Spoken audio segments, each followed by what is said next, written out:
to you every day, Monday through Friday at this same time, Captain Midnight is a new program to many of our listeners. It is written for red-blooded young Americans, for boys and girls, yes, and for mother and dad, too. For everyone who's young in spirit.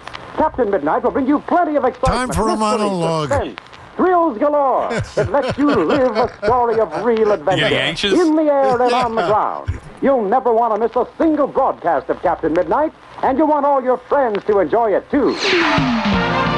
It smells like smoke and coffee in here, and I'm not sure why that's the case. All right, so Steve Summers, the legend, he is here, you there. That's the name of the book, Me Here, You There, comes out November 18th. I read it over the course of the last 2 days. I loved every second of it. How you been, Steve? Well, I'm good, guys, and thank you very much for giving me the opportunity to provide a shameless plug. It's great to have you. And can I read this? Yes, go ahead. Well, it's a little bit what you just said. Me Here, You There, coming out November 18. You can pre-order on Amazon. Book signings and appearance to be announced in the future. Oh. Look out. And you can go to the Twitter X page, Steve Summers, WFAN, and it is the printed or pined post. And you can also listen to my podcast, Me Here, You There. But you're not missing anything if you do miss it. We miss you. People miss you. Oh, yeah. Okay. Do you miss doing this? Well, yes and no. I'm not on a schedule. I'm not on a deadline. But yeah, because how do you really retire from talking? And I miss, because the podcasts were not able at this point to take any calls. And we still do some production pieces. Paul Arzuman of WFAN helps us with that. But yes and no. But I watch a lot of horror movies. And also I watch CNN, which tells you I'm not a Trumplican. But the bottom line... Don't get us in trouble. But I go back and forth with what is common sense and what is right and versus wrong. But anyway, the bottom line is, no, I spend time with the wife and with the mother-in-law, the family. Oh, how fun is that? Yeah. Please get me back on the air. I was going to say, start another podcast. Get out of that. No. Jeez, go food shopping like Sal does. So Steve, it is. You okay, Stevie? Yeah. Oh, it's the phlegm, the mucus, Gotcha. the marsh from barley seed. When you're my age, the phlegm is there all the time. It is awesome to have you in. And Sal worked with you, and Hoff worked with you. I used to listen to you, as we all did. I remember coming back from college, and my mom would have the Walkman out, when you go away to school, you come back, you go to the bar, you come home late, you're old enough to do whatever you want, but you're still sleeping at home. And I would fall asleep to you then in Brooklyn and up at Maris. So it's great. I want to say this to you. So we have had titans of industry here, Hall of Famers galore. I can't prove this, but I think of all the voices on this station that you probably had the most intimate connection to the listeners, more so than anybody. Did you feel that? Well, I Humbly, wanted to make friends because when I started here, I didn't know anybody anywhere in the tri-state area. My mother said there were 2 cousins she thought still were alive and living in New Jersey. But I couldn't look them up. I couldn't find them. I think maybe they had passed away. My mother hadn't kept in touch with them. But that is a connection I could leave alone. But I was learning the new people, learning a new job. And I said the first night on the air that if I get fired from this job, and I had been fired a number of times before, we're talking about a career that began in the 1960s. And I've had successes and failures, and not ashamed to talk about it. It's part of a career in this business especially. But in the first day I was on, first night, July 1 of 87, I said, if I get fired from this job, it won't be for lack of effort. So growing up, this was my goal. This was my dream. This was my destination. When I was in the 5th grade, and it's in the book, I wrote a paper that we were asked by the teacher, what do you want to be when you grow up? And I wrote sports writer. And that paper is in the book.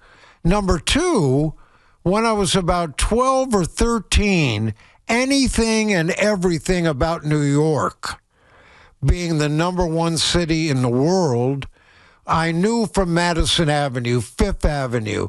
I knew from disc jockeys here, Cousin Brucey, et cetera, et cetera. Cousin Brucey. And anything that in the newspaper that had a New York byline, I read with vigor. I mean, it meant something to me that Walter Cronkite was coming from New York.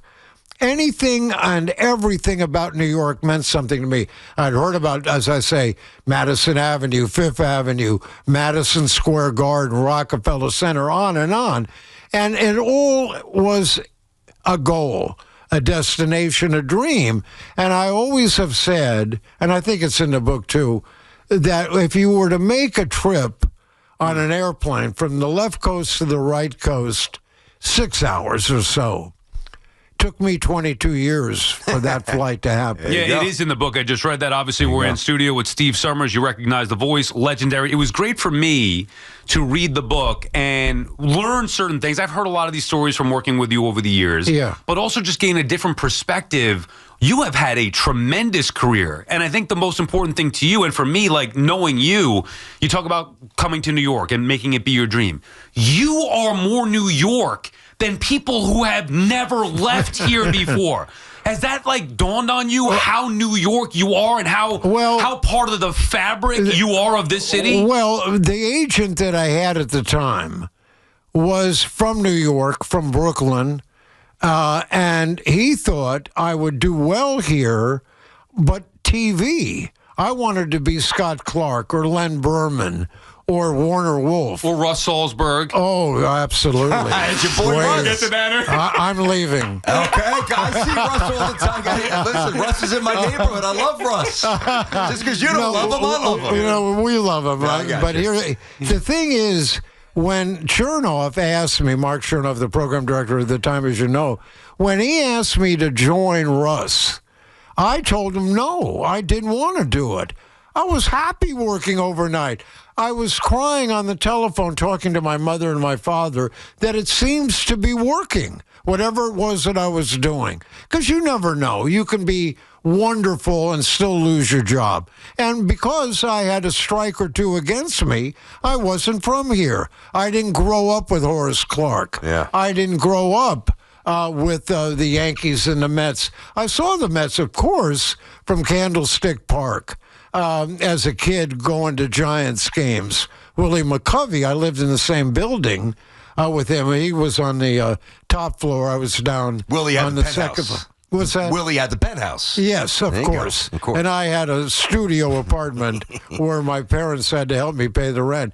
But he moved in after I was there. I didn't move in because of him. Yeah. But I got to know him because every morning we met with the building's maintenance guy to have coffee. So I got to know both Harold, the maintenance guy, and Willie McCovey. And when he hit his 500th home run, I was working weekend sports on TV at KPIX, a CBS affiliate there. And I announced that we had the film, no video, film of his 500th home run, which he told me the following day or two that he wanted a copy of that video of his hitting his 500th home run. Anyway, he ended up in a wheelchair. Hall of Famer, stretch, MVP, 69, and so forth. And really a good guy. Unlike Willie Mays, who wasn't as popular because Willie McCovey was homegrown from Phoenix, where they had AAA, and I was there at Seals Stadium, where the San Francisco Seals had played. I felt bad when they were disbanded for the New York Giants coming to San Francisco. And my uncle, I went to the very first game. Yeah, I saw you got the tickets. I'm sure. What year is that? You still have them? Because that's worth some money here. You should get them graded. Well, I know you don't care about that because you get... How much money? What? Depends. Maybe quite a bit. If you get them graded, you have the All-Star game from 61 where you were at, and then the first game ever in Candlestick. That's a big deal. That's nice. Yes, April 15 of 58. And my uncle that I went to, my dad couldn't leave the grocery store, mom and pop. And my uncle, who I went with, a dentist who pulled my baby teeth out with his bare hands. To this day, I can't go to a dentist because of that. But anyway, my uncle, who I went to that game, I was 10, and he told me years later that I kept wondering why the New York baseball Giants were playing their home games in San Francisco. Wow. Yeah, and I saw the very first game, won by the Giants, 8-0. Ruben Gomez of the Giants versus Don Drysdale. Would they go like 5-6 innings? Yeah, not then. 78 pitches. Yeah, not then. Get the specialist up. So, Steve, if I said, what was all the calls you've taken, all the topics? Jerome. Okay, I was going to ask you your favorite call. Okay, sure. And I get you, Jerome. Yeah, sure, as well. sure. What's the one topic that you never got tired talking about, no matter how many calls Baseball. you went to? Like specific, was it a specific thing about baseball? Yeah, and the Mets, and they adopted me, I adopted them. And I always found it puzzling that the Mets were considered, when they were losing all those games in the 60s, lovable and laughable. I felt sorry for them. I mean, and the Giants beat them. Juan Marichal had a great record against the Mets. But how could you find them lovable losing? And especially in New York, where fans care sometimes more than the players they root for do. You know, one thing that I didn't realize, you have been at, first of all, you got in the ring with Ali, which is in the book, for 3 rounds with Ali. Right. You've known Rick Barry, who you said wrote something. You didn't say what he did. What did he write about you in the bio? Well, that I was a public address announcer for the radio station's basketball team that had disc jockeys playing faculty members of high schools around the Bay Area. Okay. And I was the public address announcer. So you said he mentioned you in the book. Oh, yeah. And how about this one? I had no idea. John Madden and the Immaculate Reception. You were there for that. Yes. And then watched the film afterward with Madden himself. That's right. And we couldn't tell, even frame by frame, because it was filmed. You know, I was there with the cameraman covering the Raiders and went on the road with them to Pittsburgh for that game. And to this day, it's hard to tell, although I think that it was touched by Pittsburgh first. So it is what it is. But Madden came right back to KPIX TV, the station that I did weekends, and we went into the film editor's booth. And frame by frame, once the film was developed, that's amazing. He took one to make sure that the call was the right call, and that because that won the game. So, God, things have changed so much from the station to how we consume sports. And radio has changed. It has, there's no doubt. Yeah. And you have to evolve, and that's part of the territory. More content. And you guys have. You guys are very listenable. Okay. No, you're ahead of the curve. Wait a minute. You've been telling me that. I've been telling that to Sal forever, and he doesn't believe me.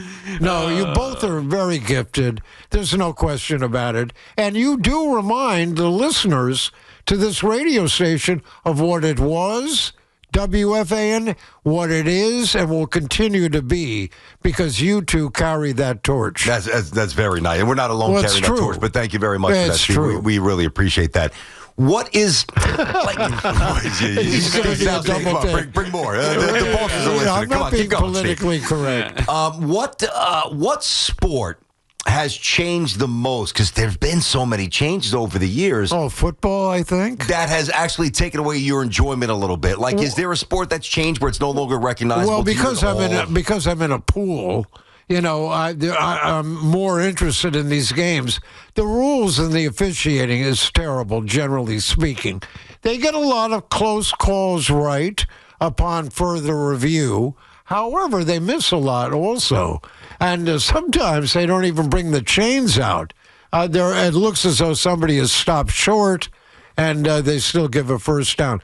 But the rules with baseball have changed, and so has football. And because those two sports I watch intensely, religiously, I think you can find more of the rule changes in those two sports more than others. And real fast, think about this, about changes, right? So when you're on the air, 87 into the 90s, into the early 2000s, and obviously beyond, you're not talking about gambling. If somebody calls you and they want to reference a point spread, or it's meeting a guy on the corner and handing over cash or doing something illegal, now think about the way gambling has really, I don't want to say overtaken things, but it's a totally different world. Yeah, that's right. And I, in the very beginning, had a fellow by the name of Ernie Kaufman on, who was a professional handicapper out of Las Vegas. He was on during football season on a Thursday into a Friday morning before that weekend of games.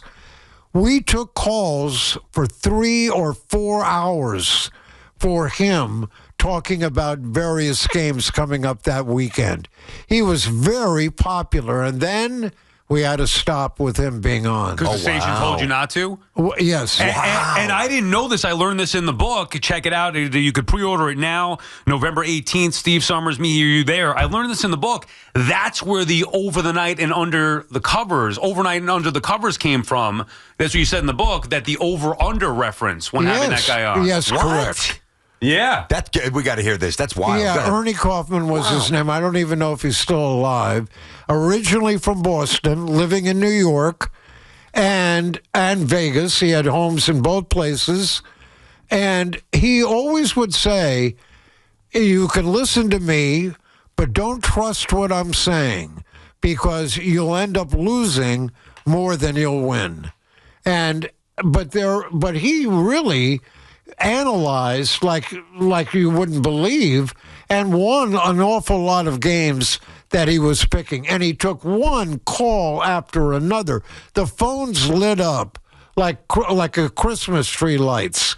And we would take him on at 12:10 after an opening monologue. We would take him on at 12:10, 12:15. He was with me till 4:30. And overnight under the covers. Yes. Yeah, you know what you were with that? Ahead of the curve. BT and Sal on the Fan, or on the midday show here. We'll be back with Steve Summers, who's in studio with us. Me Here, You There, the book. You want to read that thing again there, Steve? You got that read or no? Yeah, I do. Ahead, and you go to Twitter, X, and it's Steve Summers, WFAN, and the book is Me Here, You There. And you can order it, through Amazon. And in their book section, it's highly rated. It was number 1 in sports journalism right after it was posted on X and or Twitter. And then it dropped into, went from sports journalism to journalism, and it was number 2 or 3, now in the category of Amazon books, about to come out, because it comes out November 18. But you can pre-order it now there through Amazon. But now it's like number 8 of their top 50. So I'm flattered by that and honored by that, and also a little surprised by that, too, because I wasn't Mike and the Mad Dog. I wasn't you two working. Well, I mean, come on. Now you're overdoing it. Come on. No. Well, you two are here for a reason. Because they couldn't get anybody else. Yeah, exactly. Because you retired, so they had to find us. That's exactly right. We appreciate that. That's very kind of you. I want to make it more about you. And like I said, I worked with you for a long time, so I've known some of these stories. But I do think listeners can learn things from this, because even I learned things from this book. And one thing that I think is very important is I have some notes, some personal stuff that I want to get into with you. One thing that I think is very important for people to understand is, because I remember it from afar, producing for you, seeing you at times throughout the course of a show or during a game, in between shows, right? You'd come on before a game, throw to the game, we'd watch the Met game, you'd be writing or reacting or doing whatever you're doing, then we'd come on afterward. But there were a lot of times where you were getting calls from your brother, Michael, and having to take care of him, and you never really brought that. Like, I think it's incredible that you were able to separate that from being on the air, but you were dealing with a lot taking care of your brother. Well, I had to, Because, first of all, I had cancer at one time, some years ago. It's gone. Prostate cancer. Had 10 and a half weeks of radiation. And I'm most proud of the fact that I went through the radiation every morning, Monday through Friday, at Lenox Hill on the Upper East Side. I went through radiation for 10 and a half weeks and never missed a day of work. Wow. And didn't talk about that radiation or the prostate cancer. I was lucky because it hadn't spread. And you have options. Chemotherapy, the side effects with that. You also could have surgery and have your prostate removed, or you could have radiation. I was lucky to get radiation. You feel nothing. It took me longer to undress and put the gown on before wheeling me into the tube than the actual radiation time taken itself. And I don't have it now, years later. But it is important to get yourself checked if you're a male or female too, but nonetheless, especially if you're over 50. So that's a message of that. But why I didn't talk about the cancer, and I also had... Well, your brother as well. That's what, well, or my... because I remember you... I mean, I didn't know what was going on. Well, but I remember some of the conversations that I could tell you were stressed out, and then you wrote about it in the book. Oh, well, in the book, yeah. But on the air, I wasn't paid to do that. And people have their own problems. Not every family is the Cosby family when Cosby was the perfect family. But everyone has some dysfunction in their family. And I didn't want calls all night long, we hope you get better, or we're sorry to hear about your brother. That kind of thing, whether it was my own or my brother. And of course, you two would do the same for a member of the family who was born disabled. After my mother and my father died, who was left? Me. And he was living in Boston, living in Brookline. He wasn't that far away, a 4-hour drive, that kind of thing. He had kidney cancer in '99. They took out the kidney. But he didn't understand that with one kidney, you have to be very careful. He had the worst diet. You had to Google salad to show him what a healthy meal might look like. He'd eat a gallon of ice cream a day, not a quart, not a pint. And he'd have double orders. He was way overweight, had a number of physical and, of course, mental issues.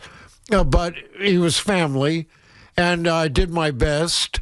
He passed away at the age of 76, and nobody in the family thought he would live that long. But he did, and, you know, I hope he's in a better place. He is. And to Sal's point, why Sal brings that up, I mean, not that this would be easy either, but, you know, to go into a conventional office and do your job, put your head down for 8-9 hours, and then go and deal with that, that's one thing. To deal with that and then get on the air and entertain and watch games and be up to speed and make it sound like you're good. Well, that's hard. An excellent point you're making, because it made me, for a while, for a couple of hours, forget real life in real time. I could see that. With what was most important. It took me away from that for a little while, although, you know, it was in my mind, on my mind. I talked about it with Peter Hoffman, a little bit, my own issue. I didn't say I had cancer. They knew I had a disabled brother to some degree. I didn't go into a lot of detail with that, but they knew. I got to know both Paul Rosenberg and your producer, Peter Hoffman. They were there to hear me a little bit during a downtime when I was here, but everything else was to focus on what my job was. Otherwise, I was going to get calls. We hope, we're sorry to hear about your brother. Right, derail the show, right? Yeah, right. Yep. I mean, and people have their own issues. Yep. So, I mean, why should I burden them with mine? One other thing that I learned, like I've heard about the legends of, well, Summers used to have alcohol in his coffee cups or whatever, but I I started in 2003. You've been sober from, you said, the mid to late 90s? Oh, yeah. Well, the late 80s into the 90s. Okay. Yeah. Now, when you got the job, though, because it says you went to in the book, it says you went to rehab for 30 days. Was that during the beginning of your successful overnight show right as you got here? Yes. And if I didn't go, and I didn't think, I began to think that the problem I had was other people thinking that I was on substances, whether it was drugs or alcohol, and alcohol is a drug. And if I didn't go to rehab, and I could have left at any time, but I stayed for the full 30 days because I was told if I didn't go, that I would lose my job. And I was off to a good start. Wow. And I didn't want to do that. And at rehab in Carmel, New York, upstate, they thought the reason I drank at all was because of my mother and my father. And I said to them, and I'm going to say it to you guys on the air, they didn't drink. My brother didn't drink. He ate everything, but he never drank. If anything, my mother and my father, maybe a toast at a wedding, a bar mitzvah, they didn't drink. There was no alcohol at home. And there were many nights as a kid even, when I would go out with my friends, to maybe pick somebody up at a bar when you could do that, and it actually happened. Bottom line is, there were nights I didn't drink. And I didn't drink every day. There were nights before coming here at midnight where I would go out to dinner with somebody that I had made a friend, had a blind date. And I had a lot of blind dates. And the German Shepherd never got in the way, by the way. but bad line, terrible. And I hope that's not in the book. But the bottom line is, I'd have a glass of wine, I'd have a drink or two, but I wasn't ever drunk. But you could maybe smell it, I guess. And I fought against going to rehab and so forth and so on. But I did go because I didn't want to lose my job. And again, I smoke still. That would be more difficult for me to quit cigarettes than it did to quit drinking altogether. I didn't want any, it was such a negative thing. But they tried to put it on my mother and my father. And I kept saying, no, it's me. I'm here because I am the drinker in the family, nobody else. And so forth and so on. And they said, well, they wanted to talk to my parents. I said, my parents didn't even know I was there. I would get up in the middle of the night sharing a cot with a crack addict. Oh. That's how you had to stay there with other alcoholics, drug users.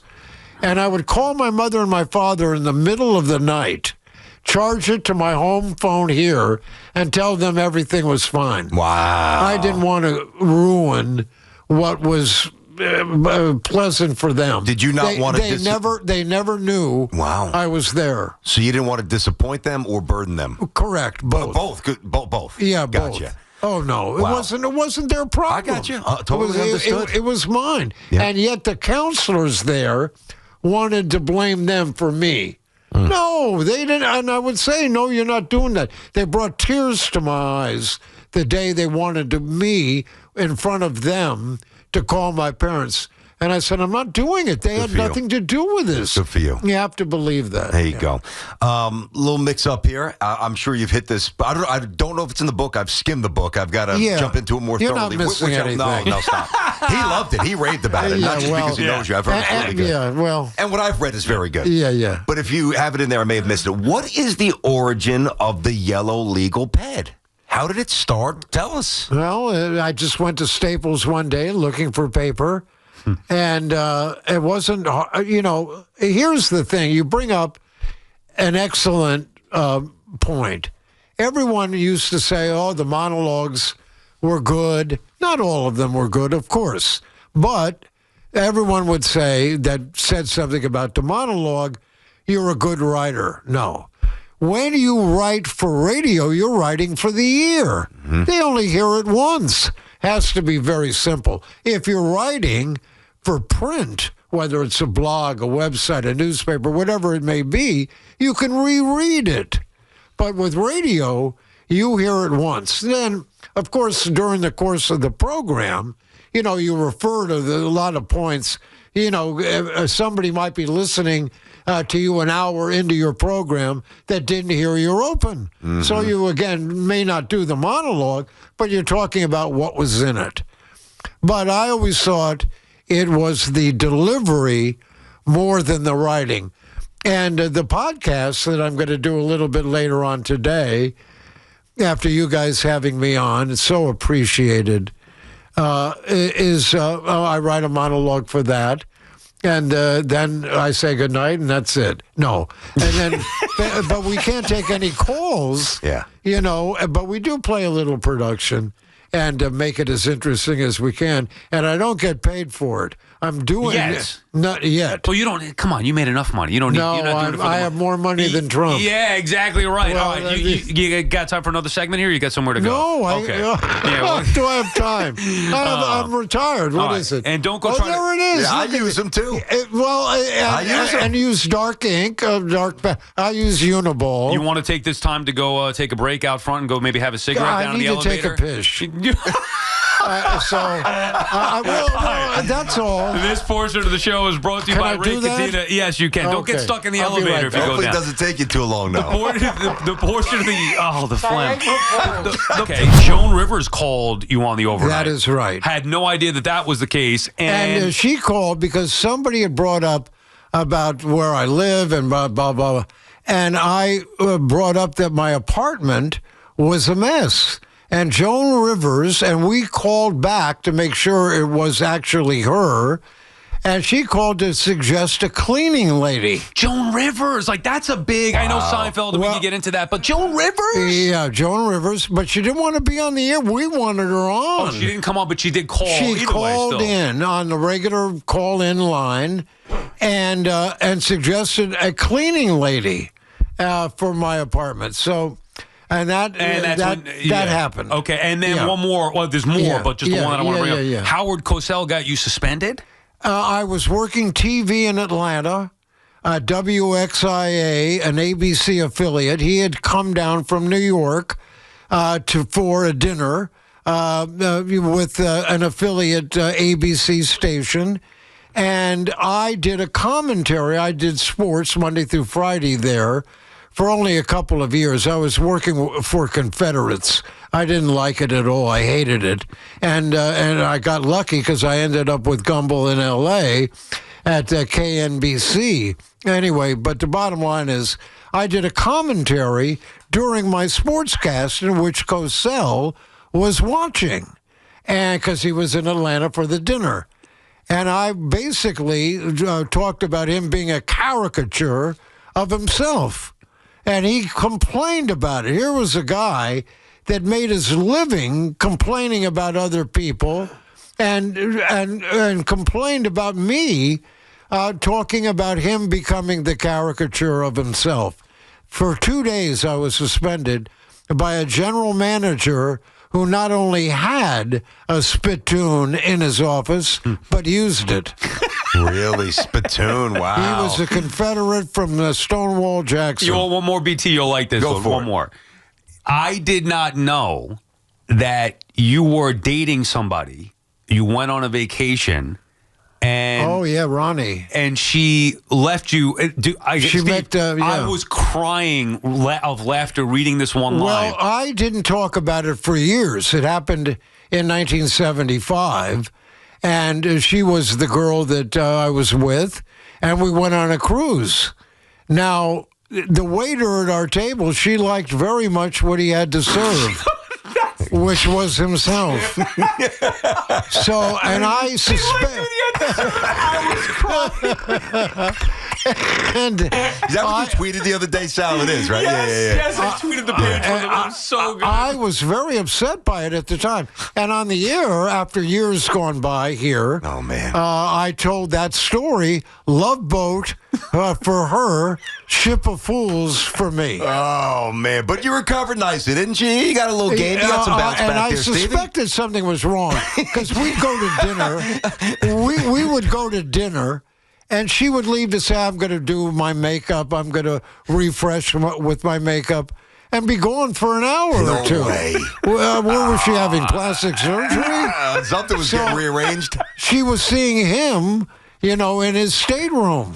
Wow, Steve, that is... And, right. And now here's I'm sorry to laugh at that because No. I can laugh tell about it now, too. I know, but I could tell you were hurt by it. And even in the book, you said, like, some people will find this funny. I was crying in my pina coladas. That's tough. Oh, my God. Yeah, no, it bothered me a lot. I don't blame you.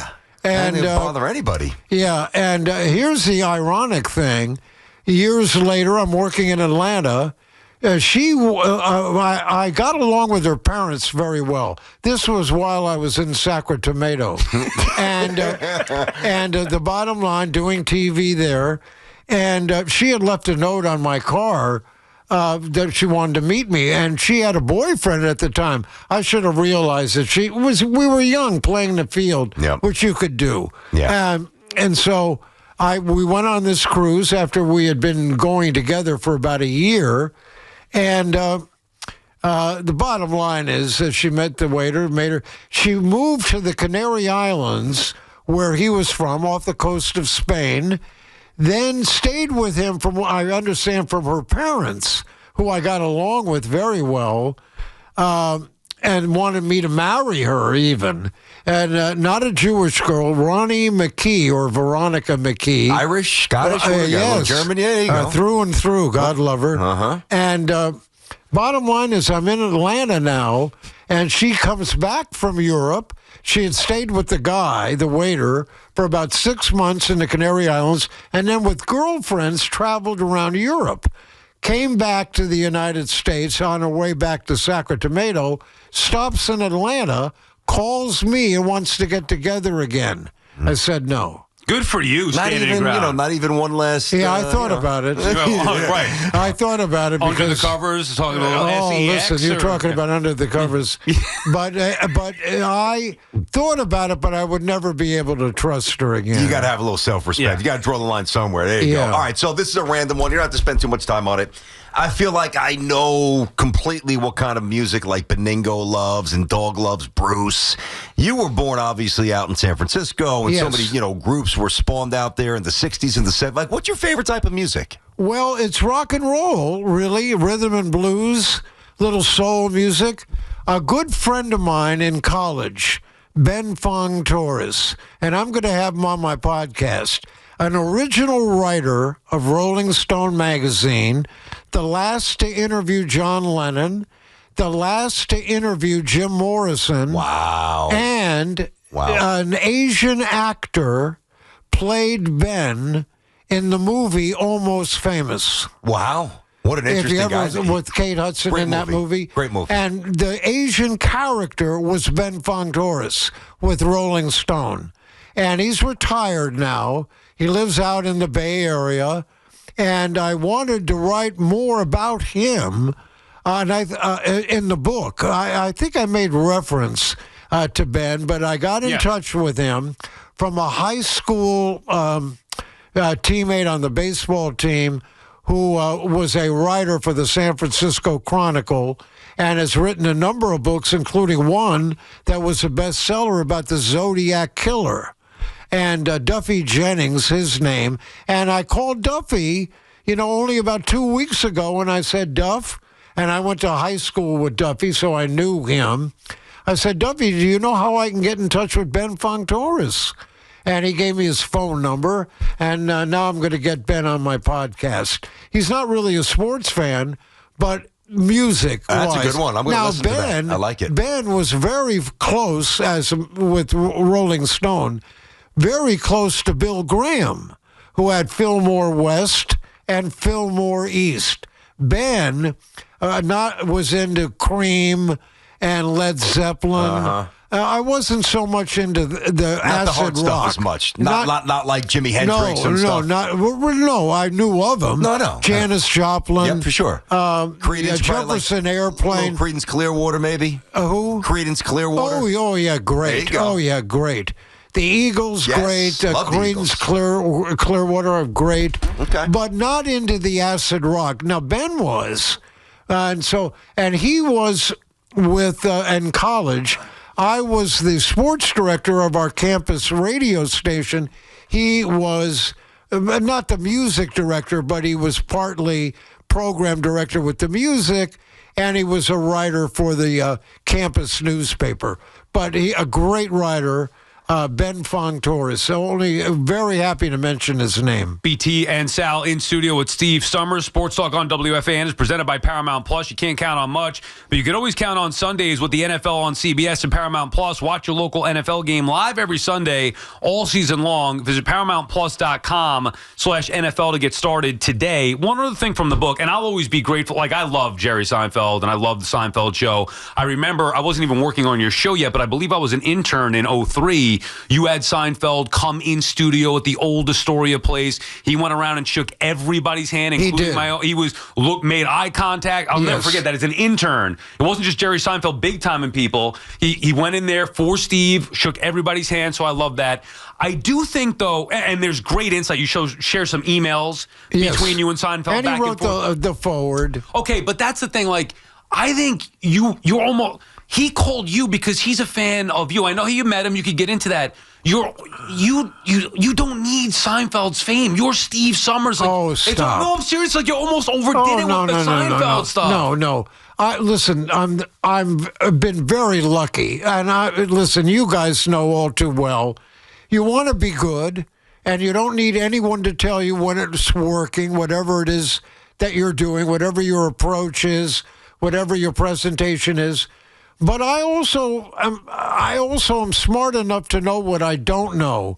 But what I do know is when I did a monologue or an entire program without the energy, making mistakes, maybe, with facts, with some information, I always tried to hold myself accountable and responsible as you guys do. And that is the way it should be with anyone on or off the air. But the bottom line is, what was your question again? About Seinfeld. Daryl, are you with us? Yeah, the Seinfeld thing, like, I get that you have a relationship with him. I almost feel like without Seinfeld ever listening to you or coming on your show, you'd still be one of the greatest to ever do this. Oh, you stop. No, come I'm serious. On, but Sal. I get like Seinfeld sells and well, you know how I met. It's in the book how I met him. Yeah, go ahead. You could say the story. And for me, he didn't. When I walked up to him in the bodega at about 1:30 in the morning, he was with George Wallace, a good friend of his to this day, also a comedian. And I debated because I wasn't the type as a kid to ask for autographs and all that kind of thing. I always felt intimidated that I was bothering somebody, so I never did it. But he and Wallace were the only two people in the bodega about 1:30 in the morning. I had watched a repeat in July of Saturday Night Live, and then it was still very warm, and overnight, 75 degrees, 80 in the summertime in July. And I went down to the corner bodega to get a pint of ice cream when I saw them. And I had a business card that we all got at the very beginning. It said WFAN, red, white, and blue, my name on it. And I said, do I walk up to him? Because I'm a fan. And I walk up to him and say hello. I don't mean to bother. And that's what I did. I said, I walked up to him and I said, don't mean to bother you. Just want to let you know I'm a fan. And this is where I work. I just started at this radio station. He never made eye contact as I was talking. But he looked at the card, looked up, made eye contact, and said, you're Steve Summers? And I went, boing. No. I mean, really. Now, today, what my wife has to do today, like in India, they have the snake with the snake in the basket and the guy with the flute. That's my wife has to, she bought a flute. What? So So the bottom line, really, I couldn't believe he knew he was like a listener. And then he called in, regular caller, the next Monday. This was a Saturday night, Sunday morning. And he called in Monday night as Jerry from Queens, really Jerry from Manhasset. And, yeah, he co-hosted with me a couple of times. Are we running out of time? No. No, if you got to get rid of me, you get rid of me. No, I'm not getting rid of you. Because you're not taking calls. What is it? No, what? You don't even have headphones on to take calls. No, that's right. Yeah, no, I just was saying the Seinfeld, I think it's great, but I just want you to know, like, I would listen to you regardless if Seinfeld calls or not. Like, yeah, it's cool to have him on. Well, I like his show. I like your show, too. And that he gave the okay to put emails in the book. And also write a forward. Well, that's going to help sell the book, I would think. Well, it is interesting insight to see you two go back and forth like that through the email. Yeah. But I will say he's been very, very generous to me with his time. But I'm not a part of his inner circle. I didn't get invited to that lousy movie he made. Look out! Wait a minute. Now the book will really sell. I'm getting controversial. I'll tell you are. I was telling Sal, I think it was during a commercial break where Sal worked with you, Hoff, so they know you differently. I've seen it. I've always shown respect. As soon as when I was down the whole national. Well, same with you. Well, no, but this is about you. So I just listening to you all these years. I'm like, he's. I guess what I'm trying to say is you're out of your mind nuts. I didn't know that you were this crazy. You're nuts. You are crazy in a good way. Yeah. Like you have an edge that I don't know that our listeners necessarily knew that you had. I love it. And of course, nuts is true. I was really nuts when I was younger, riding on the hood of a car through a wall of fire, trying to jump a motorcycle over a goalpost in Atlanta. That was in Atlanta, yeah. We were talking about that. Oh, wow. Yeah, in the days of George Plimpton, all because of Paper Lion, this intellectual is like working out with the Detroit Lions. Then he writes a book about it, a guy who wore a bow tie and a vest and very intellectual. And so news directors around the country with their TV guys wanted them to get involved. Yeah. Evel Knievel style. Mm-hmm. And so I did a couple of those things, which I would never do at this point or ever again, even if I was younger. You touched on this a little bit earlier, and we talked about some of the sensitive things in the book. You did. You said controversy sells. You did. Did you send a copy of this book to Russ Salzberg? Because you shredded Russ. Well, the show ended up being okay at the end of 5 years. But in the very beginning, I didn't want to leave overnight. It wasn't Russ per se. It was that I was having a great time, the happiest time of my life in broadcasting. I'm in New York. I'm overnight. I'm getting immediate feedback from callers. It was more positive than anything, and I was happy. I remember telling my mother and my father when they were alive, I've been renewed after a year. And they were so proud and happy because they know how I had been out of work before, how I'd been fired before. It happens in a career, ups and downs. So I was happy. I didn't want to go midday. But then you had to work with Russ. And it was good cop, bad cop. Because his ratings were not very good when he was working by himself. And they didn't want to fire him. They figured they'd put the good cop and the bad cop together. The restrictions that I had, I couldn't do an opening monologue, really. We had to talk about what was going on, and that's the way it should be with two people. Sure. And I couldn't do production, per se. And he made fun of the fearless forecaster. Wait a minute. Yes. That's crossing a line. I don't remember that. In the office area that I had, he wrote with a Sharpie on the glass wall, "That's a loss." Oh, dude. And here's the thing, the fearless... You guys are just very different. That's the bottom line. You're very good different. cop, bad cop. Yeah. It was difficult, but it ended up where the ratings went up thanks to me. And and it did. And then after 5 years of working 10 to 1, they disbanded. The ratings we were still in the top 5. and in our demographic, in our time period. But for the most part, in the very beginning, I didn't want to leave overnight. I was very, very happy doing it. I adjusted to the hours. Not a problem, and was very, very happy. But you always told me working with Russ was like working with your family. Yes, the Addams family. Jeez, look how we set him up. The Manson family. Yeah, I know. But I knew that you two didn't get along just from stuff that we talk about. I wish I could find the page. I was trying to find it. People got to buy the book just for that. You did go to town on him pretty good there. Well, I was honest about it, and I was honest with him also about it. So the bottom line is he keeps in touch a lot. Really? He calls me a lot to usually complain about the radio station.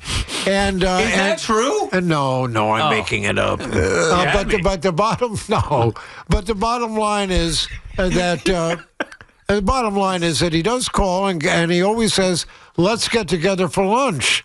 I'm hungry. I'm still waiting. For years now, he has been calling and let's get together for lunch, but it hasn't happened. But it's funny how time kind of dilutes anger, whatever. Because I said before, I see Russ all the time. And I love Russ. Like, I've coached his grandkids. I see him. He's at all the games. Okay. I am a big fan. You guys are just very different. That's the bottom line. Different could be really good. Yeah. Unless it crosses a threshold. And I think the wounds heal, and you guys got to get the lunch. Yes, and there are always going to be creative differences with anyone you work with. You guys know from that. 100%. We have that. Like, I had to learn to do a show with somebody. It's different from doing it by yourself. To do it solo is one thing, where you're not compromising or, giving up time or ideas to somebody else. Yeah. But the bottom line is it was working for a good time, but the ratings got stale. And also, probably money had something to do with it as well. Always does. So it always does. It's that kind of a business. And so it's like any business where they cut you back or downsize. And it's an exciting business to be in. It's rewarding and satisfying, but it could also be treacherous, where people lose their jobs right before Christmas. That's true. It's part of the business, but it's part of the challenge you take on by choosing a broadcasting career. Well said, by the way. Can I just read a passage here real quick from it? Yeah. Page 133. He was yelling and screaming and hanging up on people. Why is that not a good thing? He wasn't a radio guy. John Minko said Salisbury looked at WFAN as a part-time job. You said a creative type? No. Inventive? No. User-friendly? The only ones listening to him were his family. Well, that is a quote from somebody else. And they brought you in, you said, specifically to cut him off. Well, that's right. That was my direction. Stop the yelling and the screaming. And he on his own kind of did that. I would try to interrupt him. But the line about the only people listening to him when he was working alone was Mike Breen. And that wasn't in the book. I'm sorry. Now it should be. But enough round on my boy Russ here. I got to draw the line. That's it. Enough. We're moving on. I love Russ. That's it. And Mike, I'm starting to feel bad for Russ now. It's in the book. I love him. Controversy sells. I know, but I love the guy. Well, yeah. No, listen, but his ratings were not good. I got you. They were really. Breen said that doing sports on Imus. I got you. And no, that's why they paired me with him. I got you. He didn't get fired. And no, he didn't get fired. He was still working at Channel 9, and Joel Hollander, the GM, the godfather to his two daughters, and they were neighbors in Wayne, New Jersey, and may still be, I'm sure. And the bottom line is I can understand not wanting to fire him. He was a terrific TV presence. And, again, radio, that style didn't work for him. But the yelling and the screaming did work for other people in other businesses, including this one, but it didn't work for him. So we want to get a couple current things, though, right? Before we let you go. We have, I think, the rest of the show, so we'll finish it up with Steve Summers in studio. But the one thing before we even get to, like, the Mets and the offseason, this past year, some other things currently, Knicks maybe, the thing about firing up a microphone, it really is like a drug. And not everybody loves radio. A lot of people do radio. Yeah. And I would hope that it comes across, and we'll let others judge that I love radio, that my partner loves it. It's very apparent that you just love the spoken word more than most people, that it is innately in you. Well, here's the thing. Radio is intimate and personal. Yep. And so I didn't mind that. I enjoyed that, celebrated that with callers. I wanted friends. I wanted them to feel comfortable talking with me as I was talking to them. And I've always said, on and off the air forever, it was a two-way street. What they would say about me, I could say about them. What they did, the audience and management, was give me a breath, give me a life, give me a career, and make me go through the happiest times of my life. All right, Steve, we got to wrap it up here. I just want to say, like, for me, it was an honor to be able to say that I worked on the other side of the glass. Even though I was nervous, you were here holding up your hand, ready to hit that audio, whatever piece it may be, being a part of those opens from the other side of the glass, an honor and a privilege, especially looking back at your career and some of the fondest times I have. You helped me a great deal. No, you did. No, but you did. You helped me. No, I was not. You enabled me to get through some tough programs. Sal, now you always say that about me, that I'm, being too humble or whatever. Yeah. You helped. No. I was not good. But let me just say this for 1 second, please. Like, I love being on the air with BT during the middays. It's great. Nothing compares to the fun that we had in Astoria, watching games together. Me, you, Husler, Schweiback, or whoever else was behind the scenes, Gio, like all those guys in and out. Those were some of the best memories I have in my life. And you were the one doing those shows in between. It was an honor and a privilege to be working with you. Well, I can say the same about today. You two having me on. Both of you are gifted. Both of you, I can't thank you enough. You're giving me a little airtime, a lot of airtime, actually, and helping to sell the book. I so appreciate, I'm honored that you have had me on today, and that is sincere. I'll go home and kind of rethink everything that I've said, that you brought up, blah, blah, blah. I can't thank you both enough for having me on. A real honor. I'll give Sal the last word. You guys go back such a long ways. I just want to say very quickly here, there's only so many WFAN shows in history and so many microphones to go around, and I know that he thinks this way, as do I. Like, when we fire up our mics, we're part of the history of the station. Is with us, and it's important to us, and you're a big piece of that. So, respect. I fell asleep to you so many nights. I've told you this before. Yeah. Legend, doors always open. Best of luck with the book, and really good having you in. Bless you so much. Bless you both, and thank you so much from what heart I have for having me on. Steve Summers, legend. Me here, you there, November 18th. Pre-order now at Amazon. BT and Sal on the Fan.